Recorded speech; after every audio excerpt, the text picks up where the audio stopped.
টুক ধুয়ে ফ্রেশ ট্রেশ হয়ে নিয়ে যে গরম গরম দুধ মা করে রেখেছিল খাচ্ছি বন্ধুরা। কেন কি সকালে উঠে আমার ভারী খাবার এক তো খেতে ইচ্ছা করে না, তার মধ্যে গলা ব্যথা থাকলে তো আমার কিচ্ছু খেতে ইচ্ছা করে না। তো ঘুম থেকে উঠেই আগে গরম জল খাই গোলমরিচের গুঁড়ো দিয়ে, গলাটা একটু ভালো লাগে, কথা বলার মতো পজিশনে থাকি। তারপরে একটু মুখ টুক ধুয়ে নিলাম।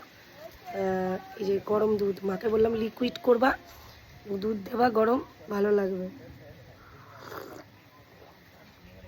দুদিন ধরে রুটি ফুটি করছে, খেতে পাচ্ছি না, এত গলায়। আর শীত পড়লেই আমার টনসিলের ব্যথা শুরু হয়ে যায়।